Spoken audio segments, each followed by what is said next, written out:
Today we're going to talk about the car behind me, a 1985 Lamborghini Jalpa. Now there's not a lot of information out there about the Jalpa, so if you're confused, allow me to sum it up for you. This car is the 1980s. You discover that the second you climb inside, when all you see is white.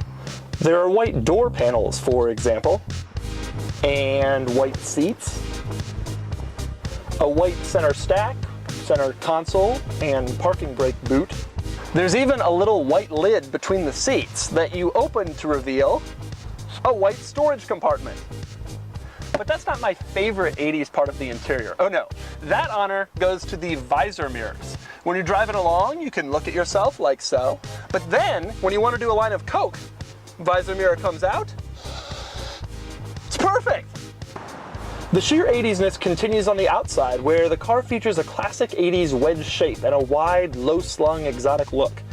In fact, you could almost think of it as a baby Countach. And that's exactly what it was, a baby Countach. You see, while the Countach cost around 100 grand in the 1980s, this thing was only 58. You'd be right to think of it as the Huracan compared to the Countach, which is more like the Aventador. But there's one problem. The Huracan is still a fast, exciting, high-performance vehicle that'll tear your face off when you're going around curves. But the Jalpa... Let me put it this way. The Jalpa has a 3.5-liter engine that made 255 horsepower. Now that dwarfed the motor in its chief rival, the Ferrari 308, which only had 240 horsepower. But today you can get a larger engine and more horsepower in a Chrysler 200. So is it awful, slow, lethargic? My entire life I've wondered about this car, and today I'm going to find out.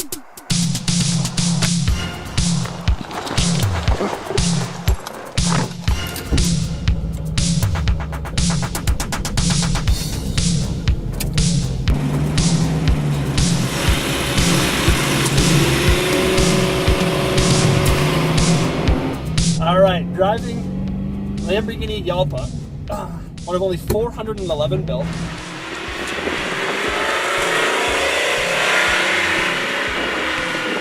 Steering is a little heavy.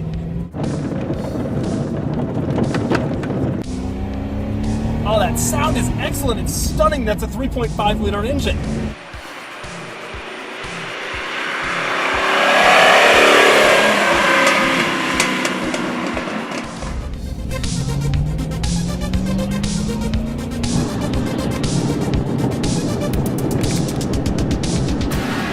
The accelerator is tremendously heavy.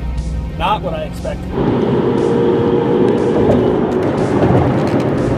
The clutch surprisingly isn't that heavy. It's actually okay.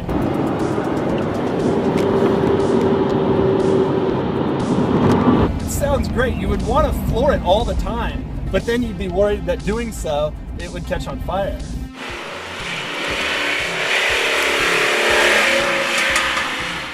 Try to make these turn. Oh, that heavy steering is killer. Get old.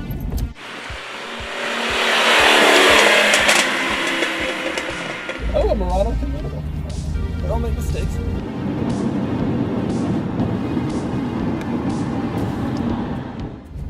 For some reason, I feel like we're gonna break down. Like, the truth is, it's actually fine. There's no warning lights on.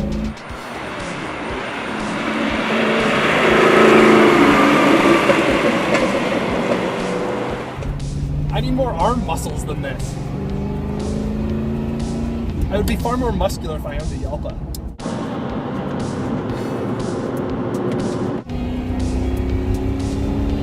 It doesn't feel fast, but when you get up to higher revs and you hear that noise, it doesn't really matter how fast you go.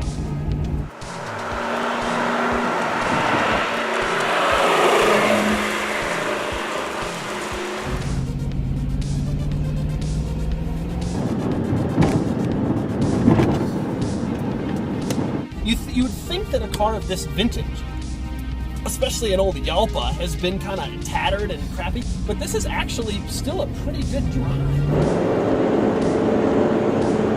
Now the power mirrors, they do work. They're still, to this day,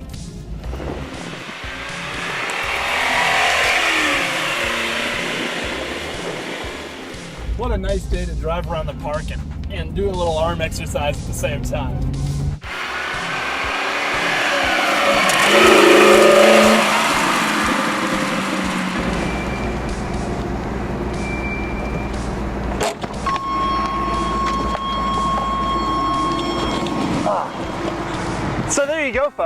the Jalpa? Pretty good. Okay, but only because you insist. First off, it's important to understand that no Jalpa in history is perfect. They all have panel fitment issues and leaky carburetors, and they make weird noises. But this one is actually pretty good. You can tell that because it's running. So let's start at the front. Up here you have your requisite 1980s pop-up headlights. And then there's the front trunk, which isn't actually a trunk. Instead, it holds the battery and the spare tire and a few other essentials. The actual trunk is around back, and you open it with a different key than you use to start the car, one of several keys that comes with the vehicle. Pop it open, and you'll find that it is surprisingly roomy back here.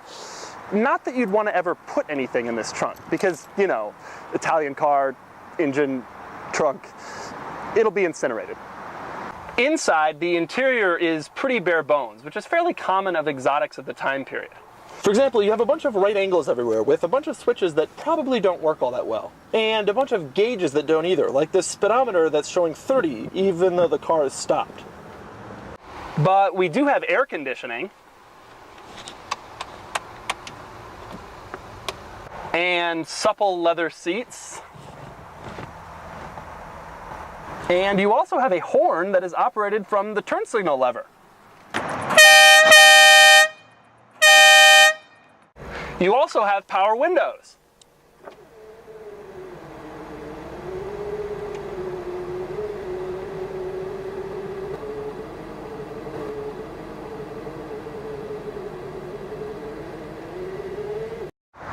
But the best part about the Jalpa is that the roof lifts off.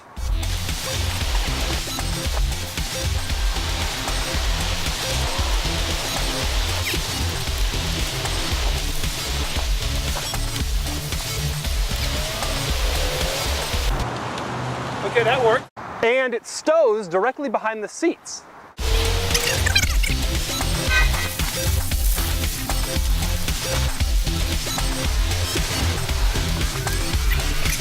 So you can convert your Jalpa from a sleek coupe to a stylish convertible, when it's running, of course. So there you go, folks. That's everything you've ever wanted to know about the Lamborghini Jalpa.